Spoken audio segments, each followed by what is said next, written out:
This podcast is brought to you by Craft Beer Brewing magazine for those that love to make and drink great beer. To learn more or to subscribe, visit beerandbrewing.com or find us on social media at Craft Beer Brew.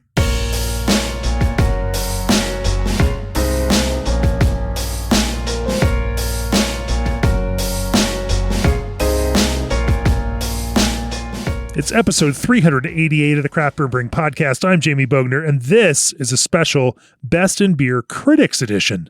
We're changing it up this year a little bit. In years past, I've done one-on-one interviews with all of the critics and writers who write critics lists for our Best in Beer issue. And this year, we're doing it in group conversations and right here in our office in person, having just finished our Best in Beer tasting for our editor's picks for the top 20. We have Kate Bernot, Stan Hieronymus, and Joe Stange. Welcome to the podcast, Kate. Hello. It's so nice to be here in person. Welcome, Stan. Thanks. I feel like we live in this room now. We have been here. We spent a lot of time over the last couple of days nailing down, tasting through beers, and coming up with our top 20 editors' picks for the year. This water is tasting pretty good. And then also Joe Stange, here from Bangkok, Thailand. It is great to be back. Thank you. Yeah. So we're going to, like I said, we're going to change things up in this episode. We're going to mix it up. And instead of going through each person's list individually, we're going to go beer by beer and go round robin style to keep it fun and exciting for everyone out there listening. Before we do that, at G&D Chillers, they always strive to build great chillers. Partner with them as you build great beer, but don't just take my word for it. This is Andy Joint of Big Grove Brewery. We've been using G&D chillers from the beginning, and from our original 3.5 barrel pub system up to our production brewery. We've been able to rely on G&D to provide a high-quality chiller, help us with design and layout, and provide support whenever we need it. Choose G&D Chillers on your next expansion or brewery startup and receive 1 free year of remote control and monitoring of your new G&D chiller. And ProBrew is excited to now offer 2 to 4 week lead times on all in-stock ProFill rotary can fillers and seamers. These models are available in 100 to 300 can per minute filling speeds and are built with a focus on scalability and low dissolved oxygen pickup. This special lead time is only while supplies last. Send them an email at contactus@probrew.com or call them at 262-278-4945. ProBrew. Brew your beer.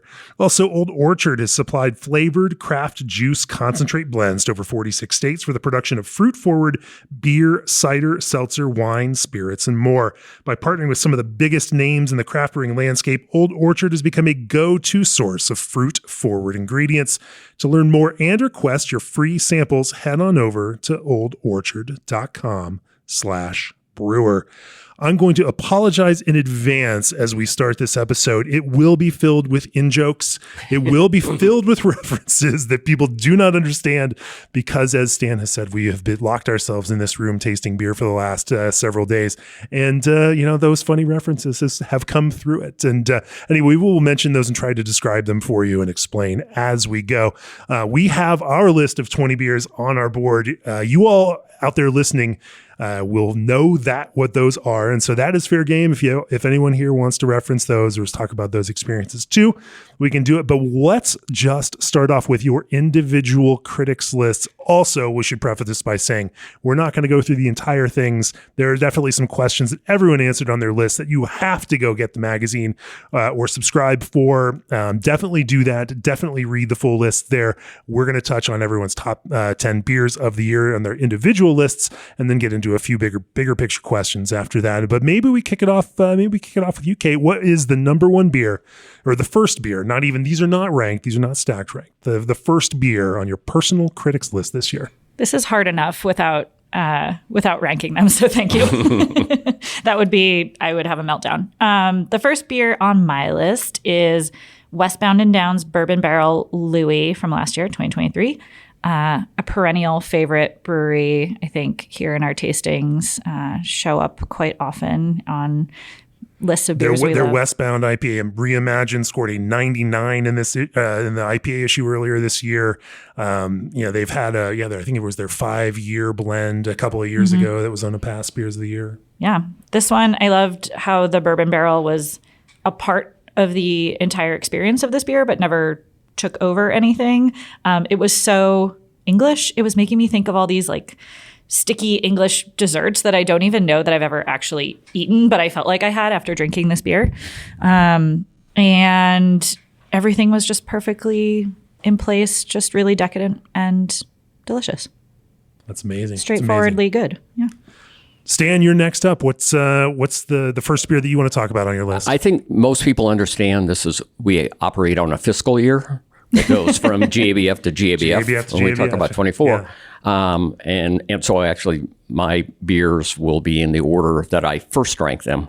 And it starts with Scratch 131, which is a reference to the number of ingredients in the beer. But more important with Scratch is you really get a sense of the seasonality. So I first had this beer on Boxing Day of 23. Then we open another bottle in the spring and a bottle at Labor Day just to confirm it belongs on this list. And to me, that's like visiting Scratch.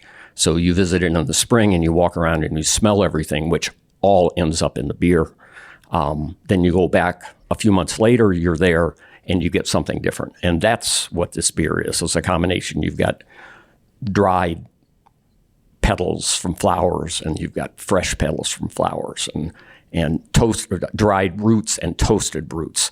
And amazingly enough, for 131, they all come together in this incredible experience, which you get again when you get the retronasal and you exhale and you remember you need to keep coming back to Scratch.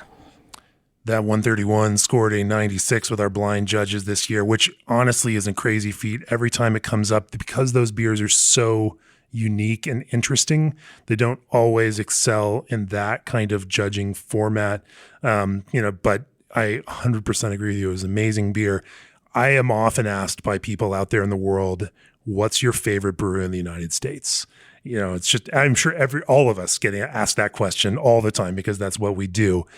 And my answer every single time is Scratch Brewing in Ava, Illinois. That is my favorite brewery. It's the most interesting, the most unique, and it's not just interesting for interesting's sake. It's interesting in the sake of brewing amazing, world-class, inspiring beer. Anyway, great choice. Joe, what's the first beer on your personal critics list this year? My first one is a cold pale ale. And it's actually the first of 3 on my list. Is that a cold pale ale or is that a West Coast Pilsner? I don't know.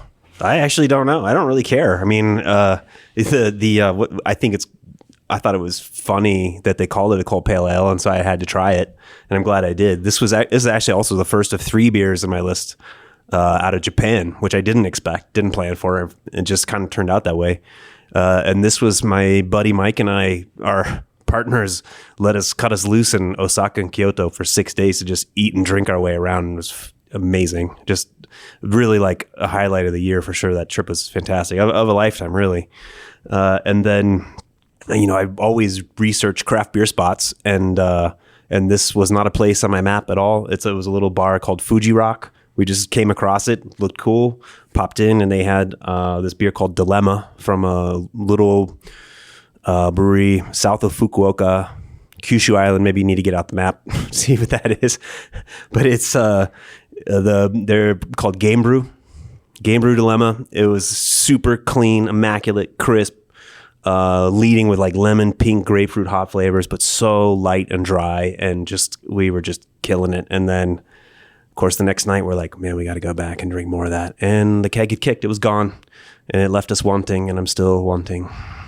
So you have that moment, and you can't be repeated. Beautiful, beautiful. Kate, what's the second beer on your personal critics list? Second beer takes us to Portland, Oregon for Grand Fir Slug Life. I feel like I also need to situate us in time and place for this. I was on a trip to Portland during that crazy February ice storm, and I had a whole list of places I was excited to go. So much bar and brewery visiting, and the city was basically shut down for the entire time I was there. Public transit wasn't running. Like, it was just a huge buzzkill. Thank you, Grand Fir, for staying open so I could come drink Slug Life. I think Whitney's beers are phenomenal, and this one was no exception. Really stood out to me. Like, all the classic Pacific Northwest piney dankness that I want, but then also some really cool fruits like strawberry stem and mangoes, and just enough malt to let those hops pop. Like, I don't know, nothing reinventing the wheel, but like kind of old school, kind of new school, kind of everything I wanted from an IPA, and kind of redeemed that trip. So thanks, Granfer. It ultimately turned into a case study, right, for the brewing industry guide. Yep. I've been to Big Fur, I think twice now. It's become a regular stop when I'm in Portland, and beautiful spot, beautiful beers, great food, and what they're doing is, it's inspiring. Yeah. Stan, what's number 2 on your list? Other Half Mexican Lager. Other Half Lager. Which we were in Philadelphia. They took over the old Goose Island spot. And it was during their anniversary week, so they had a lot of their anniversary beers with all kinds of letters that they put in front of their IPAs, and some of them were beers they've been making for 10 years or 10 years ago. They were spectacular, but this beer still stood out as one to have between them, and in part I was attracted to it, of course, because they noted it's brewed with Zuma hops. Zuma hops is a new cultivar that most people probably haven't had a beer made with it. A Russian River, of course, made Zuma Wrestling. It has a lime zest character when you rub it. And in this case, it translated to give you that lime character in the beer, which was perhaps some of that was power of suggestion, but I'm still going with it. How about you, Joe? What's number 2 on your list? Yeah, the next one that came to mind was from our trip to Belgium back in May. And maybe I should actually go back in time like 17, 18 years to a beer that was very formative for me, like mind-blowing on my early sort of beer geekdom journeys. And that was the Dola Special Reserva Oorbier 2005. And I remember that beer very well. I mean, but I also certainly never thought I would get to drink it again, like the same vintage. And when we got to tour that janky old brewery with Chris, and which was just great, having him explain everything to us, the cool ship and everything, and then getting down to that famously dank, moldy cellar. Him, like a lot of labels have just completely fallen off the bottles, and it's really kind of a scary and amazing place.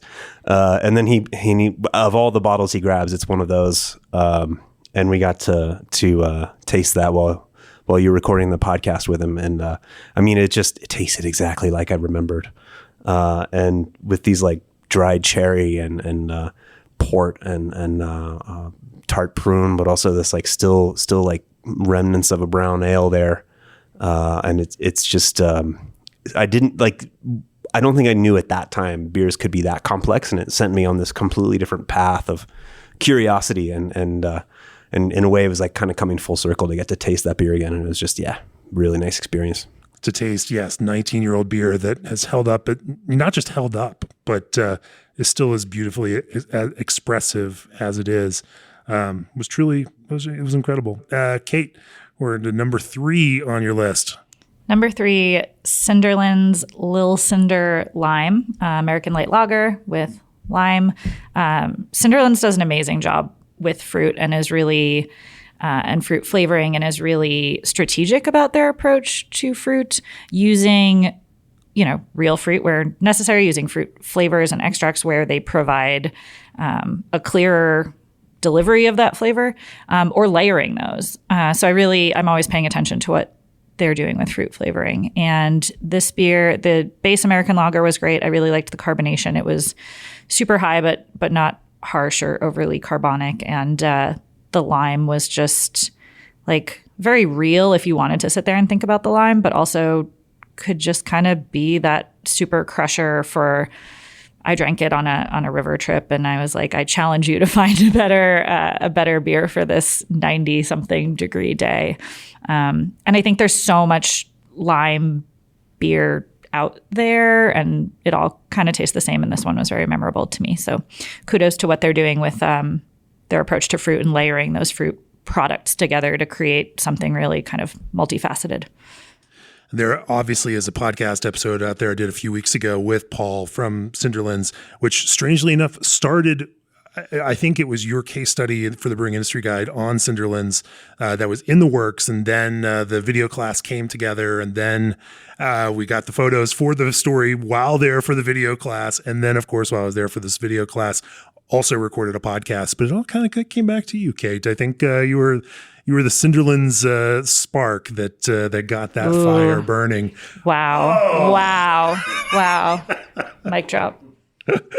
All right, Stan, what's next on your list? Pint House Cryogenic Electric Jellyfish. Cryo-electro. It was brewed for Electric Jellyfish Day, which just seems like a scary idea to begin with. But they did several riffs, obviously, on their flagship IPA. And this is one that showcases the spectrum of new hop products. A lot of them concentrated in things like that, things we've written about several times in Brewing Industry Guide. So I'm not going to go through the whole list because there are 6 cultivars, there are multiple forms, they're added at different times. A lot of the stuff I really like. There were 2 things that could have happened here. One, you would have ended up with something like hop mud, you can trademark that, or you can end up with this incredibly intense experience, which is like walking into a freshly set hop kiln, and that's what they accomplished with this beer. Beautiful. As Stan said, go subscribe to Craft Beer and Brewing, subscribe to the Brewing Industry Guide, or better yet, get an BIG Industry All Access subscription to read the regular monthly contributions that Stan and Kate write, as well as occasional contributions from Joe and my editor's notes. I mean, you can still read my editor's notes in those too. And I would point out that, of course, Pint House also has a beer in our top 20, the Mosaic Takedown, which they were just working on when I was there in April, and it was successful. Well, as we were discussing that beer for our editor's picks, the best 20, they have had a editor's pick in the past, but I think it was like 2019. But every year they have every year for the last 4, they have had a beer that's been in the conversation for that list as a top scorer in one of those categories. And interesting to see that it's been everything from barrel-aged stout to hazy IPA to quite a bit of lager now. And just firing all cylinders. A lot of respect for what they're doing there. Joe, what's the third on your list? It's from Side Project, St. Louis. It's their dry hopped saisonnier. I had to check, but it's from batch number 1. So it's actually came out a couple of years ago, but it's been in the back of the walk-in cooler at the farm in Missouri for a couple of years. And I was trying to work through these bottles that accumulate because I'm usually lately in the past few years back only for a few weeks. And then I tend to buy and gather more beer than I can drink in that time. And so the nice, these things just gather, and the in-laws you really need to drink some of this or get rid of it or something. So then I'm trying to work through this stuff. And then this was just oh yes. Okay. 4% ABV. And I think it's a fascinating conversation. It was dry hopped with Racal, 2 years ago. So what does that happen? How does that evolve in a bottle of a mixed culture, essentially table beer, strength beer? And I mean, so you're getting, I think, some lime-like notes from Brett too, bright, but I don't know how much of that also is from the hop still. No, I don't know. I think there's chemistries there that are fascinating to pick apart. But it's just floral, lemon, lime, oaked white wine, bright, fruity white wine. And the acidic tang was nice and gentle, not sharp. Finishes super dry, and it's just not only is this I could pick it apart all day, but I could just drink it all day. It was really refreshing, and it was a great summertime on the farm kind of thing to drink, and that was definitely one of the best of the year. Fantastic. We'll get into beer 4, but first, experience distinct transparency and juiciness with Omega Yeast's Daybreak 5. Using their Lumina technology, Omega genetically eliminated haze in the popular British 5 strain, allowing you to preserve the fruit-boosting prowess while achieving crystal clarity. Perfect for modern West Coast IPAs. Learn more at info@omegayeast.com. And keep your brewery running smoothly with 5-star chemicals. Their cleaning solutions are specifically formulated to meet the unique needs of brewers. ensuring that your equipment stays clean and free of harmful bacteria and contaminants. From cleaning fermenters to kegs, they've got a solution for every step of the brewing process. Use 5-star chemicals today and taste the difference in your brews. Also, RSS Macklin, a family-owned company started by the head of Seaming Tech from PS Angeles and SME and a field service technician for Ball Corp, offers audits and repairs for can seamers and can integrity training. With experience from big breweries, they bring valuable knowledge to craft businesses. They provide solutions for can damage, seam training, and they'll help your facility become self-sufficient without relying on OEMs. If you have any questions regarding your machine setup, parameters, or concerns about your can line, call them at 330-299-8210 or email them at service@rssmacklin.com. That's RSSMACLIN.com. All right, Kate, we're on to beer 4 on your list. Beer 4 is Burnt Tree Brewing's Kingfisher Spruce Tip Kolsch. Burnt Tree is out of the beautiful little town of Ennis, Montana. Gorgeous little river town. This is a beer I would have never expected to see on my list. I do not particularly gravitate towards spruce tip beers. However, I think it's a great example of a small brewery really understanding its local environment. Head brewer Dave McAdoo formerly is an environmental science guy, worked in environmental science for a long time.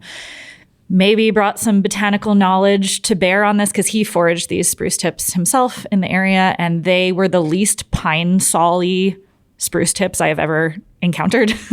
They were so delicate. The underlying Kolsch had this really nice like pear note that went with these very light and sort of blue tinged spruce tips. It was totally delicious, totally surprising, and just like what a cool beer. And I'm so glad that I sort of put my judgments aside and drank it. Blue tinged. I love this. We have had so much synesthesia going on over the last couple days. Speaking of Joe, how do you spell orangey? Yeah, I was saying, were the spruce tips orangey? They were more blue, but maybe slight halo of orange at the edges. Okay, awesome. I love spruce tip beers, and I think that they're such an underrated ingredient. I love how like you expect that this is going to be foresty and piney, and they can have berry notes in them, especially eucalyptus. Fresh. Yeah. Fun stuff to brew with. That's great. Stan, what's number 4 on your list? This year, Liquid Mechanics in Lafayette, Colorado, just straight north of where I live, not too far from here. Celebrated their 10th anniversary, and they did a series of beers they called West Coast Cartel. One of those was judged by the blind panel, and that was a collaboration with Cannonball Creek, and that got like maybe 97, something along those lines. But each one of these was a little bit different approach to how you might do a West Coast IPA. And number 7 was with Jeff Bagby, and it was actually a double IPA. And as they said, they went old school, which means they were using C hops, and you could really taste that. As, you had that citrus, grapefruit, pine, and the other element you had was really nice from the aughts bitterness, something I appreciate. And if I could have saved a fresh can, I would have saved one for Joe, of course. So it was just a really nice beer. And this West Coast Cartel has worked out so well for them. They finished the 10. Yesterday, they dropped number 11, which was a collaboration with El Cumbre out of New Mexico. I would have been somewhere to pick that beer up if we hadn't been locked in this room and forced to taste some pretty good beers. I'm sure someone will get you some, Stan. It's a 12-minute walk from my house. I know a place that dropped yesterday. My long-term fear is that we have some sort of Robert Parker style like influence on the broader beer industry, trying to push bitterness, because both you and Joe are strong advocates there. And I can tell you, so far we have failed miserably. That's true. All right. Joe, what's next on your list? I'll continue to unspool the thread of how 3 Japanese beers ended up on my list, but this one is from Osaka, and it's there's a chain of beer bars there called Craft Beer Base, And they also have a brewery called Mother Tree, craft beer based Mother Tree. And the owner is Ai Tani, and she has been doing some very cool experiments with koji fermented rice, and also just really trying to capture whatever Japanese flavors are. And I think she's also trying to discover that and figure that out and produce something distinctive using Japanese ingredients.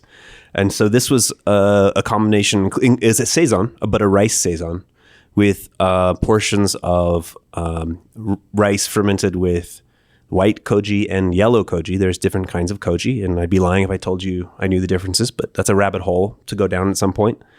Also with Sriracha Ace hops.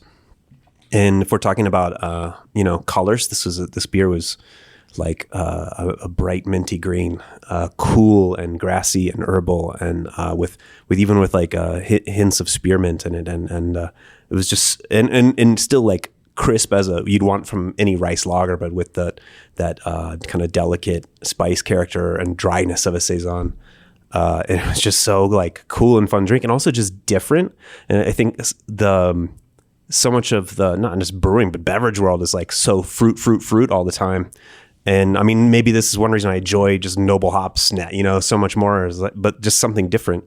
And this is like also just different. It was not fruit. It was just another way to get really enticing and appealing flavors, and something different that I don't think you can find that beer in the States and anything like it. So that was very cool and delicious and compelling, and just like a whole other avenue that's worth exploring.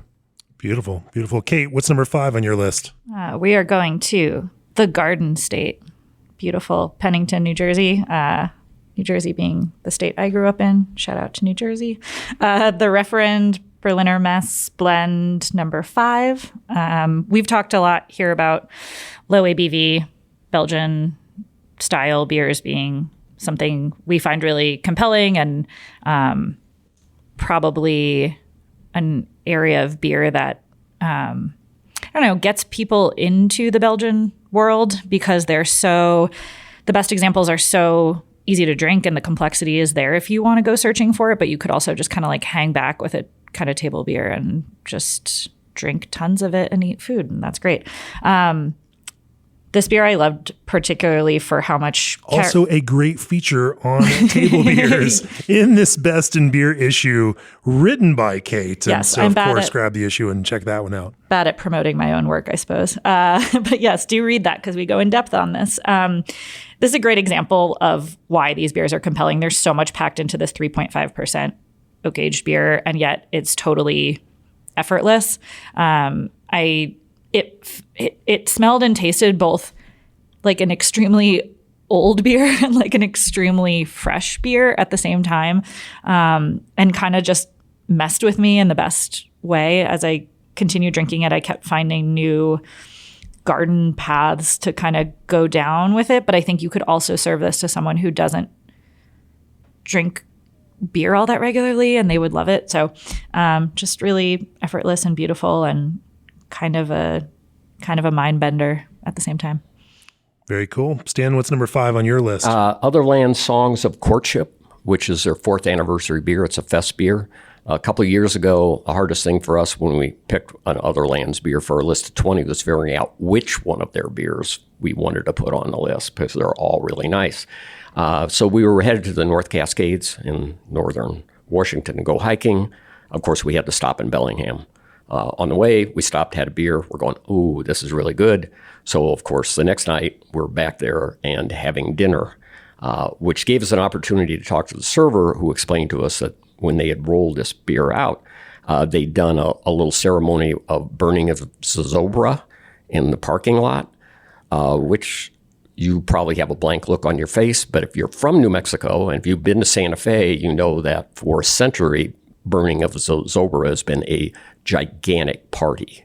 So it's really cool. I still have no idea why they did this there.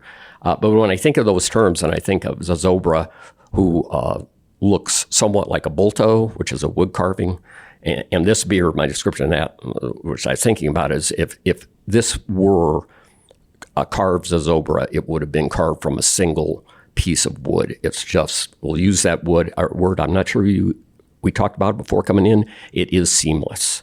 It is just perfectly integrated. You get that fermentation character, not just what you think about interaction with the malt, but also what it brings to the hops. Joe was talking about landrace hops and how nice and beautiful they are. It's just a wonderful beer. I think I maybe sent Joe a picture when we were sitting outside the brewery saying, you wish you were here. And he did. He did, I'm sure. In fact, I'm sure Joe's jealous that you beat him to the Otherlands mention in this year's critics lists.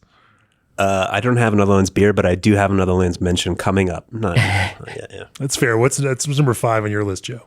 So after I was just throwing shade at fruit flavors, now I'm going to mention something that's like, these beers have a kind of a special place in my heart every time I'm come back to the States, to Missouri and the Midwest. And these are the Midwest fruit tarts from Urban Artifact. And the Gadget, it's like, I don't know, man.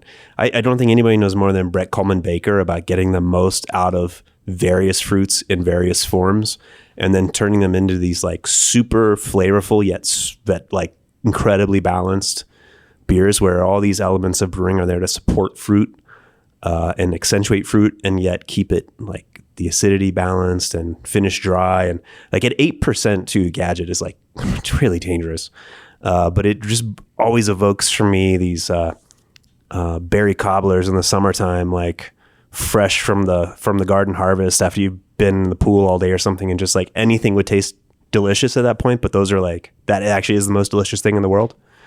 And so, yeah, I don't know. It's such a fun beer to drink. And I love going back to that when we go back. And I'd just, one of those things like at the end of the year, it's like, yep, that was one of the best I had all year. And there it is. Like, I love that Gadget. 100% agree with you. I'm looking forward to heading down to Cincinnati and filming a video class with Brett on brewing fruit beers, because I definitely agree with you. And I saw Kate nodding here along with that. What they are doing in that fruit beer space is truly incredible and noteworthy. And so anyway, what's number 6 on your list, Kate? It is full of fruit flavor, but no fruits were harmed in the making of Draftworks Clothing Optional Hazy Pale Ale out of my town of Missoula. This is a beer that I wonder, I should kind of have it, I should find someone to integrate it into a blind panel for me so I could see what it would taste like, blindly up against other hazy IPAs and such. But it's on the sweeter side, and tons of like peach ring and nectarine and like candy aromas and flavors. And I kind of found myself craving it all summer like candy. Like I wanted to go every Friday to sit on Draftworks' beautiful sunny patio and drink this like kind of treat-like beer. Like, yeah, it's a little sweet. It's really good. Sometimes you want a little sweet treat. I really liked there is enough bitterness to counter that sweetness, but the bitterness has the quality of almost like fruit tannins. Like I felt like I was kind of drinking straight vitamin C or something when I was drinking this beer, even though there's no fruit in it. So just a beer I kept returning to over and over again. And I felt like that probably meant it deserved a place on this list. Absolutely. Stan, what's number 6 on your list? Creature Comforts Nelson Romance. It's not a table beer. It's a full strength saison, but in some ways it's a bridge, like those lower alcohol beers are, and they introduce you to those flavors. In this case, it's a foeder beer that's brimming with bright flavor that the Brettanomyces mostly adds, but also the hop selections. But beyond that, it's a beer that would have been sold in a 750 before and harder for people to pick up. And now they were packaging it in cans. And in a way, the cans become a vehicle. Oh, I'm familiar with cans, and I'll give this other thing a whirl. And it's a really nice beer. I say that I didn't drink it out of the can or pour it out of the can. I was returning to the Porter Bar in Little Five Points in Atlanta, which is a world-class bar that was closed for about 2 years and remodeled. And of course, the remodel, they found lots of rotten wood and stuff like that. It's a really nice makeover. So I had this on Friday. And then we went back Sunday and I had it again. So that's a pretty good testimony to how much I liked it, because the porter has 55 other beers you would be happy to drink. I love the idea of making a saison that has all of the hop signaling for IPA drinkers. And so, Nelson Romance, I love hazy IPA. I'm going to drink that. Like, and you get it like, that's a little different. I don't know. I don't hate it. Maybe we can find a way to turn those hazy IPA drinkers into saison drinkers yet. All right, Joe, what's 6 on your list? Well, I think we mentioned how our beer year runs from October to September, basically, or October to October, whatever, roughly. And this was as November was turning into December. I just splurged basically on a trip to Germany. Was there for a week, went to Brabevial, saw friends in Berlin, which was the real reason for going, if I'm honest.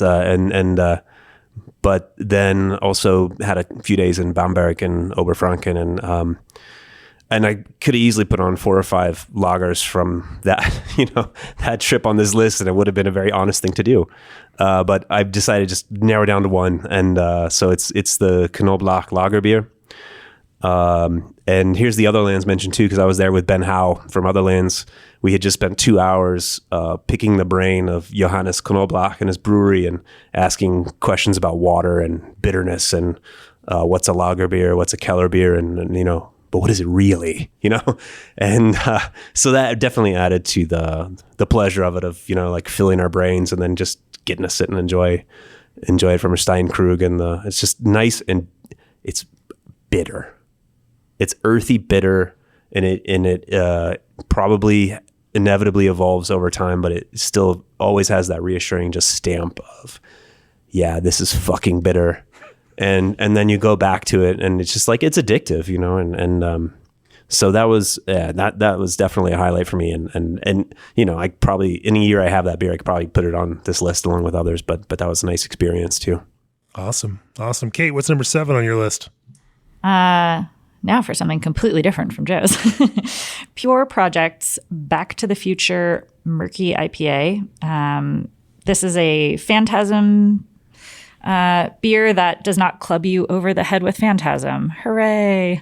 I think this is really where brewers are going with this ingredient, the better ones anyway, like layering it with kind of other hop flavors that act as a foil to it. So here I also got some kind of honeysuckle and like pineapple core. And it was just a really nice way to use Phantasm as an ingredient rather than the entire star of the show. And again, to keep the color and synesthesia themes going, this one just smelled like purple and nerds and kiwis, but then had, again, like other kind of contrasting flavors. So just a really nice way to use that product. And I guess I should mention that it was a collab with North Park in Harlan, so they get a little shout out too. Very cool. Very cool. It fits our general theme of finding more subtle ways of working thiol-focused stuff into these beers where they are complementary and not just the main spotlight. Perhaps they are knit together with other flavors like tweed. I've been waiting for tweed. First tweed reference. Very well placed. Very well placed. Stan, what's number 7 on your list? Good word, a young and youthful Todd. Todd is Todd DiMatteo. And we lived in Atlanta, and I drank everything in their portfolio that was canned. When we were back, same trip, obviously, it's going to the Porter.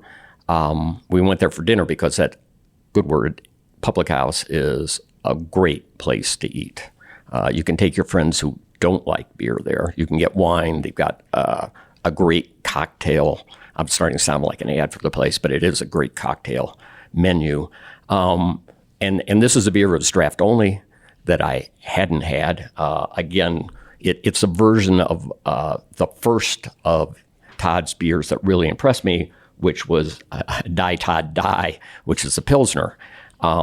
Obviously, young and youthful is a way to refer to this as a Keller beer. The curious thing to me, it got me thinking that to do a Keller beer well, which this one is, it's a little grainier, a little more yeast character. It just has this, makes you think fresh a little bit. It's pretty subtle. And I think it takes a more mature brewer to pull these off, not this newcomer.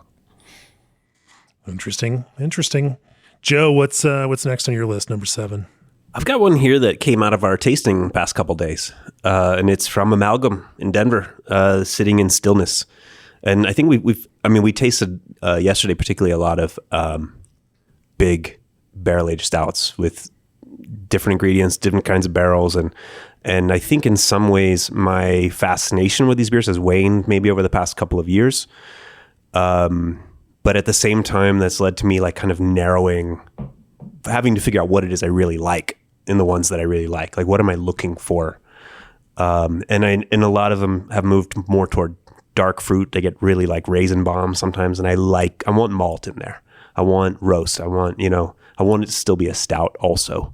I want that heft. That's the whole point of drinking these for me, like that ridiculous weight and gravity and body. I want that. But I want it not sweet. I don't want it sweet. And they're going to be sweet anyway, but you got to find balances.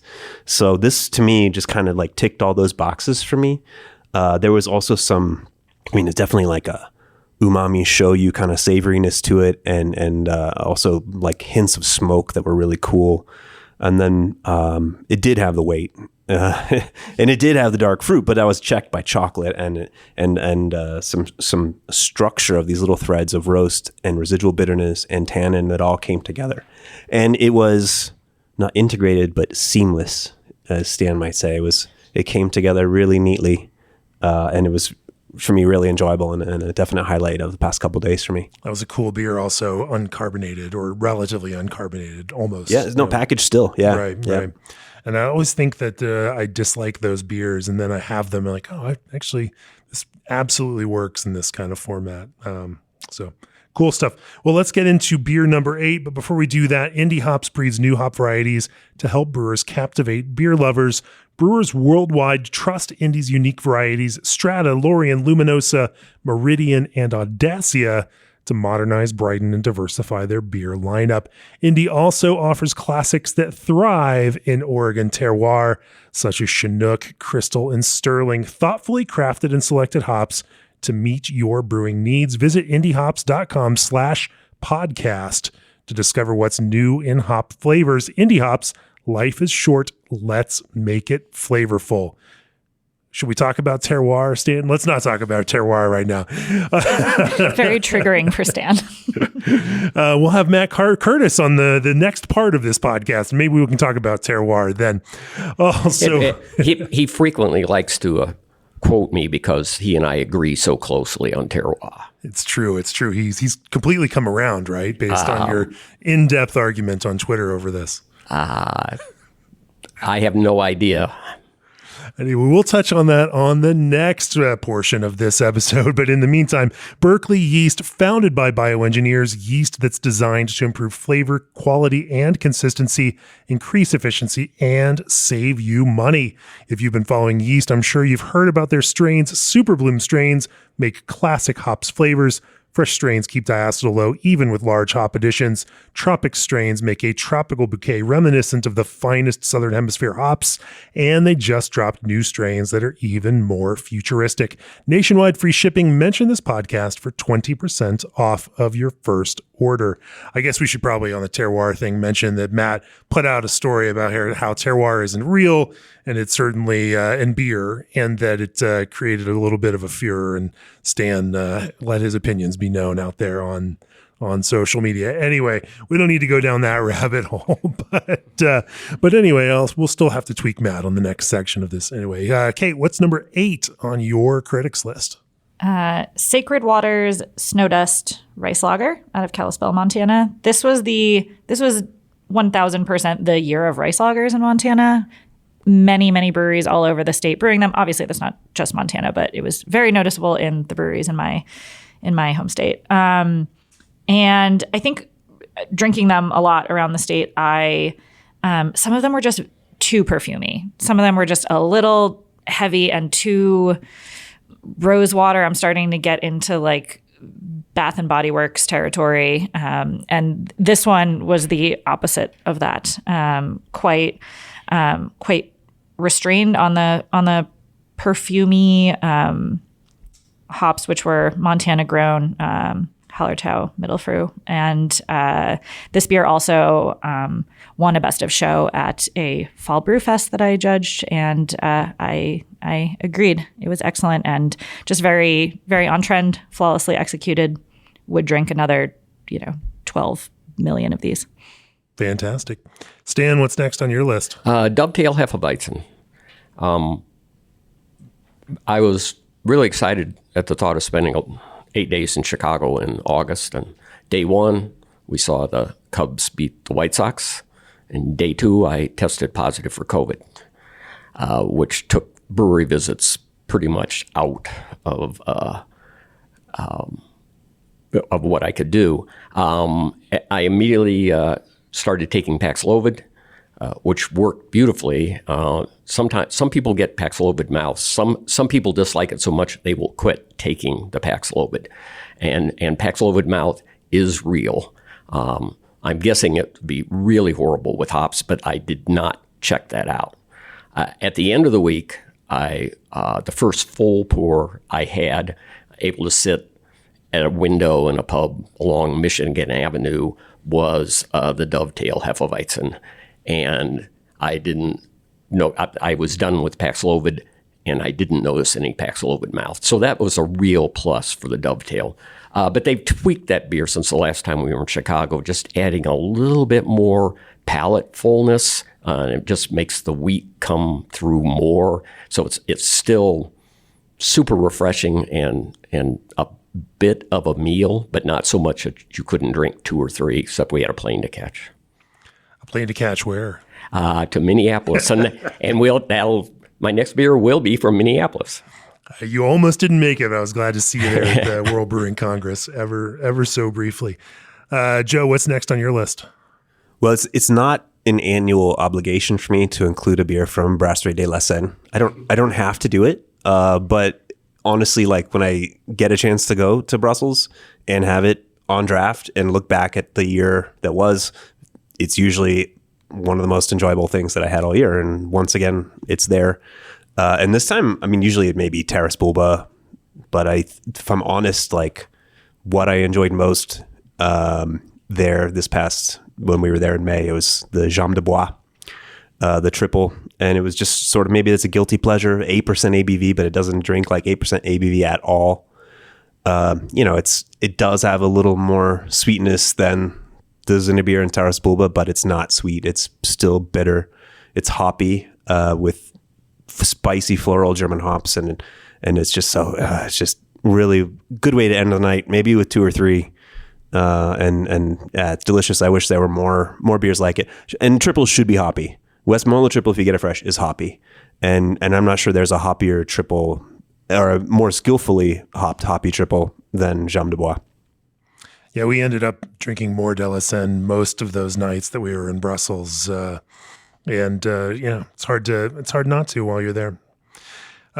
What is beer number 9 for you, Kate? Well, Jamie, it's not a beer. What? I hope I can still slide it in here. I figured I hadn't made anyone upset with my list thus far, so time to poke the bear a little. New Glarus Watermelon Splash. It's an FMB. What? Flavored malt beverage. Let's be clear, there's nothing especially complex about this product. It smells and tastes like watermelon Jolly Ranchers. It's 4%, end of story. That's does what it says on the tin. But I really like what this beer or non-beer kind of represents. Craft beverage. Craft beverage flavored with watermelon. What this represents is, to me, like an old dog learning new tricks, but doing something in a way that like shows their core competency. Like New Glarus is incredible with fruit flavors. People know and love that about them. So if they're going to branch into beyond beer, do it in a way that feels reflective of the things people know you for and your core skills. So, also it's really delicious, and you would drink a million of these in a hammock or on a lake somewhere. So I just thought it was a thoughtful way to finally see New Glarus enter non-beer territory. And I just thought it was a fun liquid to throw in the list and maybe get hate mail about. I don't know. Well, it's nice to see that for all the purists out there that think that these things shouldn't exist, that even someone as great at making beer as New Glarus sees an opportunity to, to make these beers or beverages with a craft focus for a craft audience and deliver them in a way that's honest and authentic. And I think there is space for doing that with all of these. The key is craft producers making people happy. And, and I am obviously personally biased. My youngest son is celiac, will never be able to drink or probably won't be able to drink gluten-based beer. Maybe there is other technology that'll make that possible. We'll see.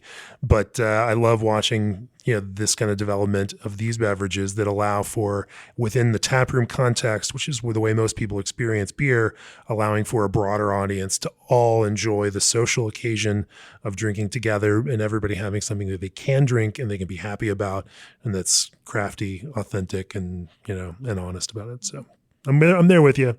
Let's keep tweaking. Stan, Joe mentioned De La Seine. Wait, I haven't heard a Gorgiska from you yet. Do you have a Gorgiska on your list this year? I do not. I can simply say that if you're looking for one, and which we can now buy in Colorado. So in a way, I think my mission has been accomplished. They now ship beer to where I live. It was always selfish. It's nice to know you have that much pull. So we're talking about live oak Gorgiski, of course. Which you do now get a little bit here in Colorado, yeah.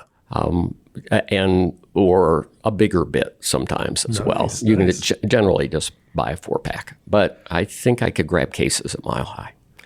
All right. That being said, what's beer number 9 on your list? Northbound Smokehouse and Brewpub Doppelbock from Minneapolis. So when the Craft Brewers Conference was in Minneapolis 2 years ago, or 22, I realized that you can take the train to the airport and stop, walk just a little bit and go to Arbiter, which is an excellent brewery, get really nice lagers. As a matter of fact, the Czech contingent was there doing a tour, and then get back on the train and go to the airport. So, that's a nice little tradition to start. So in this case, I took the train, walked 5 minutes to Northbound, and their Doppelbock had medaled, maybe a silver medal at the World Cup this year. And they had just put it back on, which I knew they put it back on. So again, two things can happen. You can have your expectations be pretty high and be dashed, or you can have this beer which met every one of them. It had that richness without being sweet, a little bit of dark character, a little bit of dark fruit, a good punch of alcohol, but in a mostly subtle way. And quite honestly, a couple of years ago, a Colorado brewery that's medaled in the Doppelbock, I won't name the name, went on my way to go there and have the beer, and said, okay, that was not worth the trip. And that's in Colorado where I live. So Northbound totally lived up to expectations. That's awesome. Joe, what's number 9 on your list? It's the third of 3 Japanese beers. And this one is, I didn't know it was Japanese. We were opening beers and sharing at the excellent Nampton's House Bar in Chiang Mai in Thailand. I think maybe the best craft beer bar in Thailand. If you go, you got to go. Just really great people, hospitable, great beers. And yeah, we were, it was like late in the evening, we're just cracking things and tasting. And there were 3 half-liter cans from this brewery called Vertere. For some reason, I thought they were from New Zealand. And Stan, they also had a very nice hazy IPA that I enjoyed thoroughly called Passiflora, for what it's worth. I did enjoy a hazy IPA. How sober were you at that? Not particularly. And this was called Liponesco. And it was a tart beer with blackcurrants and cloves and vanilla. I didn't know it had cloves vanilla until this morning when I looked it up. They certainly didn't stand out in a big way. But I was just, I'm just like, had to start taking notes on it. It was like cranberries mashed into Merlot, and the aroma really cool wine cellar funk. So there's a little like Brett interest there that I didn't expect. But the structure of the flavor was really cool. Like it had the seedy tannin from the fruit, and it just made this like nice structure for the whole beer. And it upheld the balance and just made it really drinkable and kind of grown up, you know? And it was just really refined and delicious and finished dry and with a nicely balanced acidity. And it was just like, yep, this is awesome. Yeah, I don't know. Definitely gonna remember that one and find out more about that brewery and how to properly pronounce it. Got to make it to Namptons one of these days. That sounds fantastic. All right, we are now into our round of our 10, our last beer on each of your critics lists. Kate, what's yours? This one came out of our editor's tasting for Best in Beer. That tends to happen. Every year, one of them kind of weasels its way onto my personal list. This was a New Zealand Pilsner from Creature Comforts LA, collaboration with Goal Brewing. I really liked the kind of sleight of hand that was happening here, where all of the sweetness was implied in the aroma. And then when you actually sip it, it finishes super clean. Just the sip just falls off the cliff and ends, which I think is what we're trying to accomplish with this style. I love New Zealand hops, but I sometimes I think the Sauvignon Blanc thing is just too much, or it's just very expected. And this was much more these crazy like fructose, just like straight tropical fruits, but also kind of like gummy worms. And again, all of that is in the aroma. And I'm thinking, oh my God, this is going to be so sweet. And I'm not going to, this is not going to be that Pilsner. It's not going to do that portion of what it needs to do. And totally did. Just a great little trick between the kind of aroma and the flavor. And I think everything I would want out of this style. Nice. Stan, what's the last one on your list? Well, a beer that might be of interest to you, as a matter of fact, talking about gluten-free, and that's the White Hag Ben & Donner 2024. And I'm told the White Hag beers are gluten-free. I'm not quite sure that would be true of everything. This is a 9% plus beer. But White Hag has a pretty, and it's officially, or at least gluten reduced, or I'm not sure. It's something to do with fermentation. So I didn't understand, and I was just talking to an enthusiast. But the breweries in Ballymote, Ireland, if anybody wants to go visit, it's a little bit harder to get to. But they have a great presence. Like if you fly on Terminal 1 in Dublin, which is the Ryanair side, which means it's crazy getting into the terminal, the lines. It's just something about Ryanair from the beginning. People know they're flying it, so they just have to be disorganized and crazy. The lines just zig and mag and things like that, and you'll get to one where now the trays aren't coming up. But they are the beer on tap there. This beer wasn't. It's a special beer, it's foeder aged. They call it a triple IPA. I should note that so Ben & Donner there's Giant Causeway on the north of Ireland, which is spectacular rock formations. And it's definitely, if you go to Ireland, you need to go see this. And you can see Scotland from there. And it's where two giants clash. Ben & Donner is the Scottish giant. So to have a beer that's kind of remind you of seeing there gives you the experience. It gives it a leg up. I wouldn't say it's the, quote, best beer we had in Ireland, but it was the most memorable. Like I said, it's foeder aged.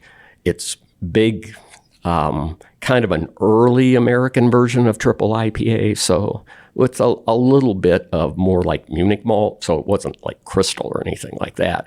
But it had some sweetness, and it all came together. And then the Brett was a factor as well. And you go, yep, we enjoy this. Of course, we enjoyed like Daria had 6 ounces, I had 6 ounces, so it wasn't a lot. And I would, and generally almost every beer on this list is through drinking it multiple times. And I wish that I could tell you I drank this beer multiple times. Very cool. Very cool. Joe, what's the last one on your list? Well, it's not a token thing if I have a Thai beer on this list just because I've been living there. It is genuinely one of the beers that I've enjoyed most over the past year.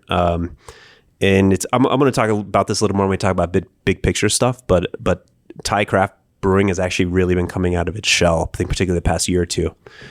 And this is from a brand there called Sandport. But the brewery is United People's Brewing, and it's become one of my favorite places to go to. It's with some legal changes 2 years ago, made it somewhat easier to open a brew pub in Thailand. The laws are pretty antiquated still, but if you can navigate all the bureaucracy and work it out, you can open a brew pub. You can't distribute it; you got to sell it there. And there's other rules. You got to have food, I think, and the tax people or the excise people come around and enforce weird things, and it's not great, but people are doing it because they need to do it. And so I think there's maybe 20 taps there or something, and the food is fantastic. It's like Thai food. They're not trying to do, burgers and wings like a lot of craft beer places around the world feel like they have to do. And it's you go and you'll probably be the only foreigner there, and it's all Thai people there from the area. And in Nonthaburi, this is just north of Bangkok. But the beers also, you can find them around town. They're brewed elsewhere, but so in the Sandport Tasai IPA, it's called, and it's one of several West Coast type IPAs that they brew there. The brewer is Kuntun, and he's really good at what he does. He's just a very studious, curious brewer, like a lot of the Thai brewers are. He's got a little, I think like a 10-barrel brew pub kit maybe, and making it work and just making really excellent beers out of there. And this one avoids all the modern overripe fruit hops that are pretty popular these days, and citrus forward, bright, clean, crisp. Only 40 IBUs, but I feel like I can taste every one of those 40 IBUs in there. It's just like snappy bitterness to it. So I honestly, like, most of his IPAs are kind of in that vein, like just easygoing, crisp, bitter, bright, and fun to drink. So I could talk also about with all that heat and the food that they're serving with it alongside, But he'll put out like Tom Kha Gai sours and stuff too, and chili things and stuff. It's fun, but I have to, this is really what I end up going back to drink more of. So yeah, that's Sandport Tasai IPA. Good job. Oh, and he just picked up a gold and silver medals from Asia Beer Championships too. So I feel somewhat justified in backing this dude. So. Hey, a little bit of local homerism is why we have so many different critics leading in and feeding into this broader idea of what's good.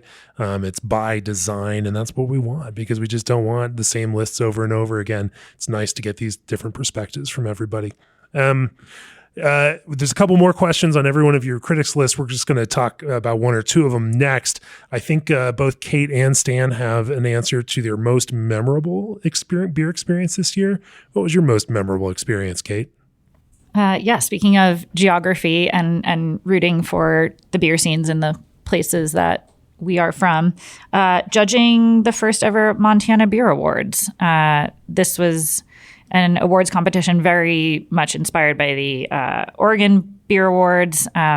Huge shout out to the Montana Brewers Association and Loy Meyerhauser of MAP Brewing for doing so much logistical work to get this off the ground.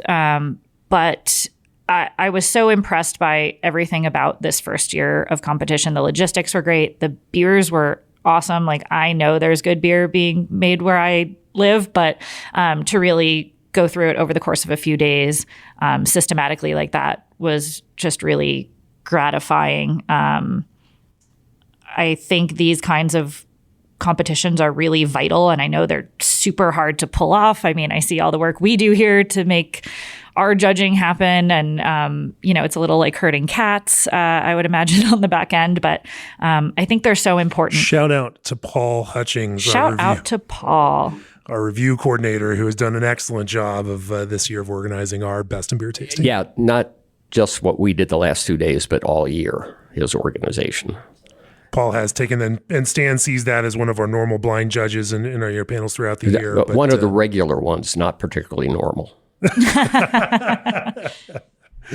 But Paul has done a fantastic job organizing this for us, taking that over. I've got a lot of things on my plate, and it's been nice to have someone take this process. And speaking about those judgings, because we're looking at the board, and we can look at the board and see how many of the beers on this actually come from the judging during the year. Some cases we got to taste them again and go, oh, they got it right. Sometimes we wanted to make sure, like with the first beer on the list there, and we made sure they were right like 3 or 4 times. Just confirm again. Better just go back just in case. That beer that Stan's talking about is Panopticon from game Grains of Wrath, which we definitely had to confirm and reconfirm and confirm again just to be 100% sure that it deserved that 100 score. And I think we all came away thinking yes. That 100 was kind of low. If we need to confirm again, I volunteer as tribute. There you go. Well, anyway, sorry to hijack your answer there, Kate, but that's really cool to hear. Yeah. So what was your memorable experience, Dan? Well, I cheated, of course, and there are 2 because they're connected. Another question I don't know if anybody will get to, but I think it might be in the magazine, which is your hope for the future. And these 2 experiences made me think that beer with flavor is in a better place than you might get the impression reading some magazines. The first... Not ours. Yeah, no. Was... We flew into Seattle before we went to North Cascades, had the trip booked when Brower's Cafe announced that they would be closing after 19 years, and the day that we were landing. So obviously we needed to go to Brower's Cafe. We're outsiders. We sat on the balcony above. If you understand, the layout on the place is really makes it a beer palace, or made it a beer palace. But sitting up above, you could see everything going down below, people along the bar, hauling out 3-liter bottles after 3-liter bottles, putting out 20 glasses and just pour. The regulars are there. They would send somebody up to the balcony and they would all group below and take their picture. And the menu that day was spectacular. But I think obviously people were there and came there for 19 years for great beer and also really good food. But they came there for something else. And those people were going to get back together again, continue that experience. The second one was in Ireland recently, a few weeks ago. We arrived in Dingle, which is on the west side, and couldn't yet check in. We were staying at the back of a pub, parked the car, walked into the first place. It's not like this was our destination, called Foxy's Pub and Hardware. And it is, in fact, actually a bicycle shop. So it's you would walk in, and I think there might be a picture in the magazine. If you grab the magazine, that alone should make you want to grab the magazine, because you'll think, I need to experience this place. And there's a bar on one side, and the other side there's stools and sort of a bar, and that's the hardware store side. And then it's expansive in the back. And this isn't the only. We were in another place that was a pub and a leather shop. When we got in there, it was early, because it's a tourist destination town, and it's a place people know they should go drink a pint of Guinness generally. It was empty on the hardware side. People were lined up in the other. Obviously, regulars, they were goofing on each other, making fun. They're asking where you're from. My wife is also from New Jersey. And then every once in a while, they look over and they say, "Hey, Jersey, you still here?" A child came in, told his dad, who was the bartender, that mom needed her phone charging. She was out shopping someplace. It was, again, people came there, had the beer, bought the beer. They obviously were there for something else. And I think those are experiences we need to remember, that there's always a reason we're going to gather, and beer might be that reason. I think that's beautiful. And I think that underscores this idea of breweries as centers in community, and it is not just the quality of the beer itself, it's also the quality of that experience and creating this space that serves the community.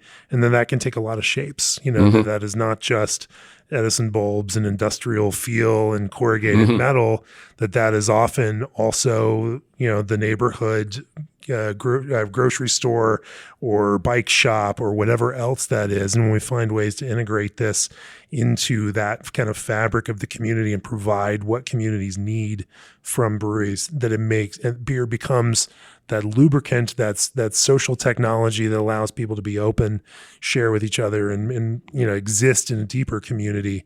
I'm going to get back to my Ted Slingerland drunk thesis on that one. Keep going back to that one all the time. Great technology for that, but that's what we need to look at, and not just these places to go get drunk and do bad things. I mean, that's not what craft beer is about at all. And I think that what you're saying speaks right to that.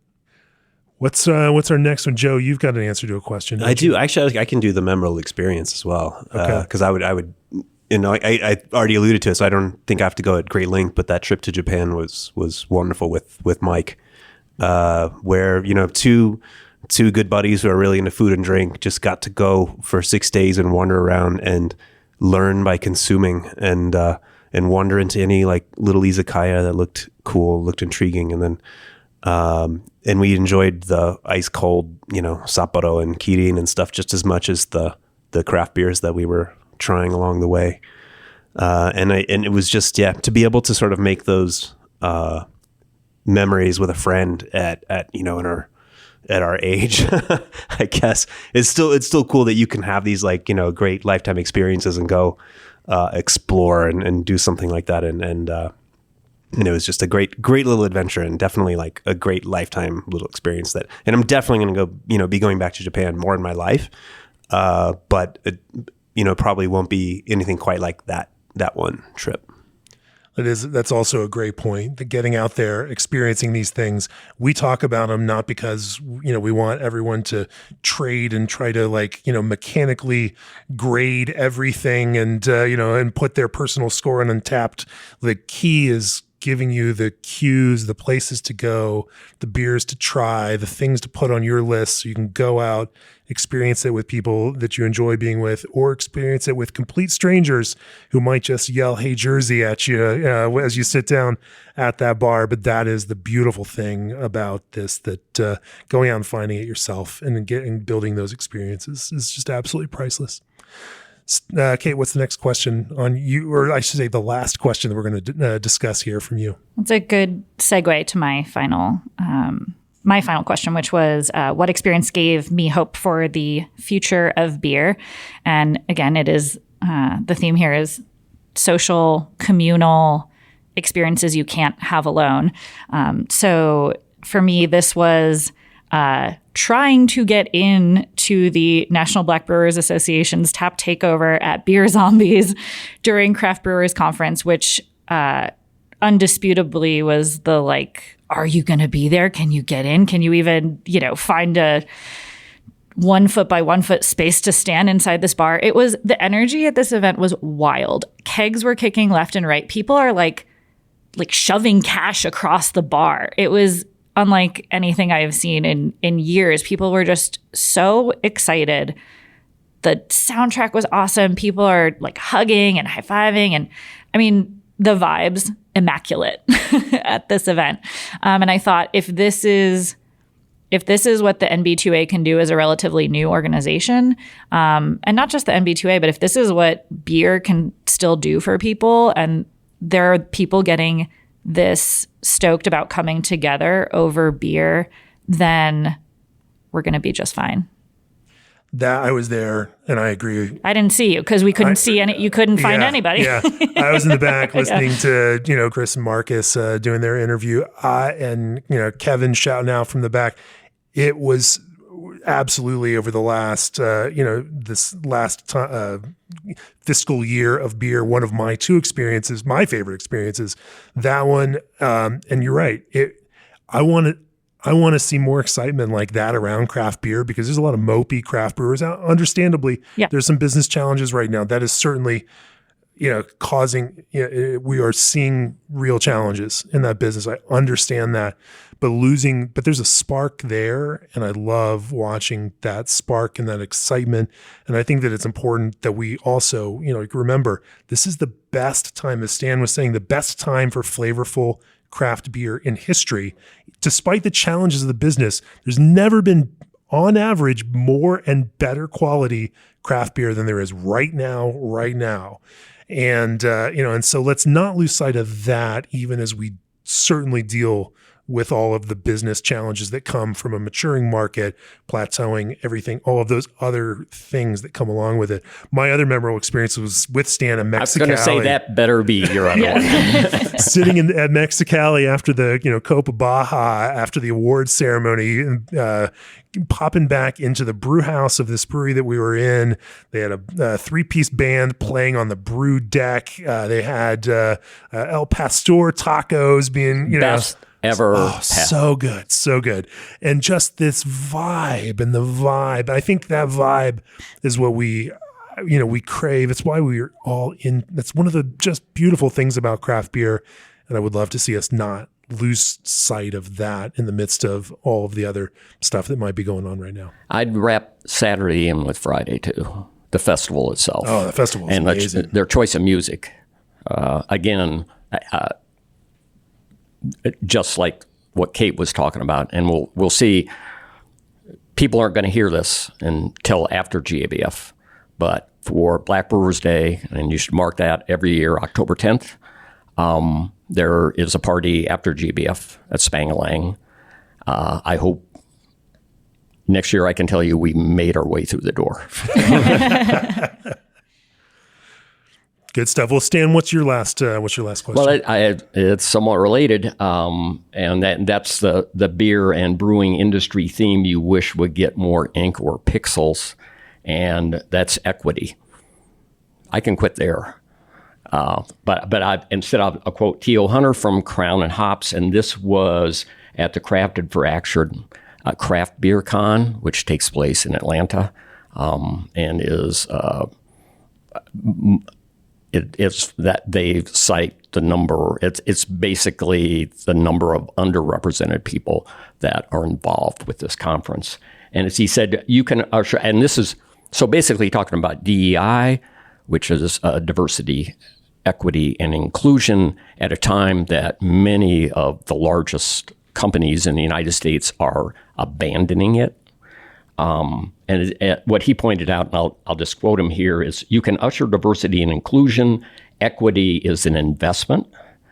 It is one of the most underdeveloped aspects of DEI. Actually, in my opinion, it should be called EDI, because without equity, people will not see themselves in these roles, in these positions, in these companies, and the ownership of these companies.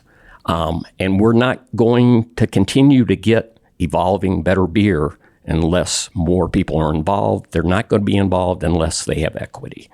And equity doesn't just mean that you're a person of color.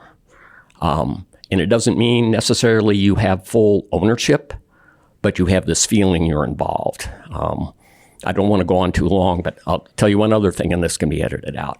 One of my best friends worked at Caterpillar in outside of Peoria, in East Peoria. He was a union guy, a millwright. And those workers who are union workers came up with idea after idea that made the company better. That's because they had a sense of pride and ownership. You lose that when your job is shipped someplace else. That's fair. I think that we don't need to necessarily think of DI in a plotting way either, or is this just kind of like, burden that we have to bear? I think that, as we have just talked about, that there's so much excitement and possibility and hope and future in embracing this bigger idea of beer that also relates back to this bigger history of beer that is a worldwide phenomenon on every single continent. We've seen fermentation, beer-like fermentation everywhere. There are great historical analogs for, across, the entire globe.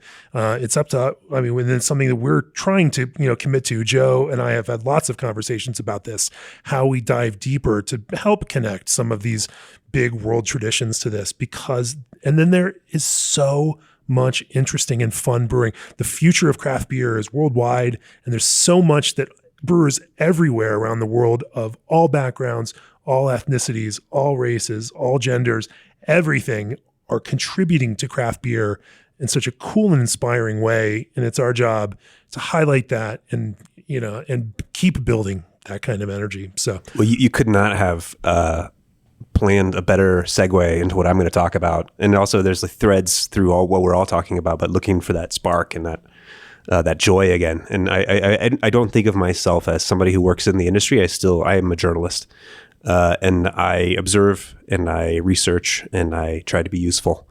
But we can feel the angst. We talk to brewers all the time, and margins getting slimmer, less people drinking beer, less people coming, and then figuring out how to navigate that. And I can completely understand anyone getting cynical and thinking it's all been done and it's kind of like run its course. It definitely has not. And you can see that in Thailand, for example. And they still have a long way to go legally. The laws are still very much, it's an authoritarian country, but despite what they will tell you. But they're managing and they're overcoming it, and seeing what the brewers they are doing. They're super curious. They learn, and they have access to all the same information. I still meet people there who subscribe and listen to the podcast. Right? They know where to go for good technical information, and they go well beyond us as well. So seeing what's going on with quality there, but also the ideas and the excitement. So the idea that you need to be a country that can grow hops and barley successfully to be a real beer country. Yeah, okay, you can make that case, but they grow other things. So if you look at what they're, I talk about the milkshake pale ale that tastes just like Thai milk tea I had a few days ago, which is delicious. But there's other things I had in the past year. There was a red roselle mead. Red Roselle is like hibiscus on steroids, kind of. And it was just like this beautiful magenta color. It brings its own acidity that balances out with the sweetness of the mead. It was just beautiful to look at, beautiful to drink. And, everything there is Thai. And then the Sato, which I wrote about in our last issue, basically the Thai version of sake, more rustic, more sort of traditional at this point, has not really been refined. But the Thai brewers are getting interested in the tradition of it, and they still have to sort of define that and figure out what it is, because I think they still don't even know. Nobody's really paid that much attention to it. And then they're taking Sato and doing things like dry hopping it with citrusy hops and putting it in cans, and it's really drinkable and refreshing, or souring it with Philly sour and bumping in a bunch of local fruit. And then they're getting into like, well, we have all these different kinds of sticky rice, and they all have different flavors. And so it's like there's so much still to explore, and there's so much that they're still inspired by brewing in Europe and in North America and everywhere else, and they have things to offer American brewers and European brewers and everybody. And so the more we're going to see this opening up, just if you think that things have run its course, you are so wrong. We have a long way to go. Buckle up, hold on, and just wait to see what this world of craft beer looks like in 5 years, in 10 years, in 20 more years. It's exciting, and I think we can't lose sight of that. Again, all of these things are cyclical, and those of us who started drinking in the 90s saw that first bust in craft beer. It wasn't fun. There were net reductions in craft brewers in the early 2000s. That's something that no one has seen Yet, even just in this, kind of sector that we're in now, it was even worse. And so, anyway, interesting. There's absolutely challenges, but let's not lose the spark that kind of drives us here, because I think that there's so much community potential here existing, as well as more potential and so much more creative opportunity as this worldwide dialogue of craft beer continues to expand, and we will be here for it.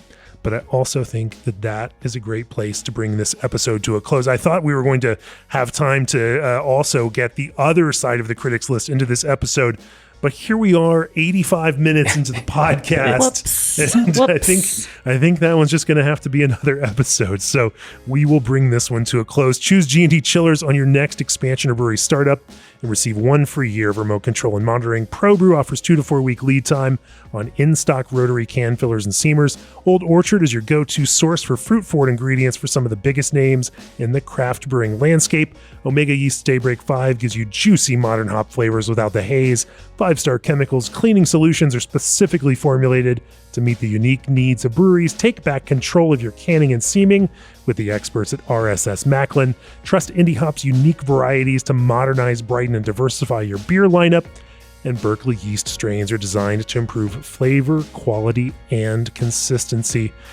I'm trying to remember, are there any other in-jokes that we missed over the course of this podcast? I think this was a great way to sum up the last couple of days of us hanging out here, tasting through some of the best beers that have been sent to us for the magazine, the best that our reviewers have tasted, as well as these wild card entries the brewers have sent us for the best in beer issue. But what did we miss anything? I don't think so, because I'm ready to put on my tweed cap and head out the door to look for next beers on next year's list. We're off to GABF. Kate's back to Montana with her GABF FOMO. So real. But we are, I guess, right. Our clock resets. And as of now, as of this day, we will be clocking for next year's Best in Beer. Well, Kate, Stan, and Joe, thank you all so much for joining me for this episode. It was really fun to do it this way. This is great. And it's been fun to to hang for the last few days. Absolutely. Yeah, cheers.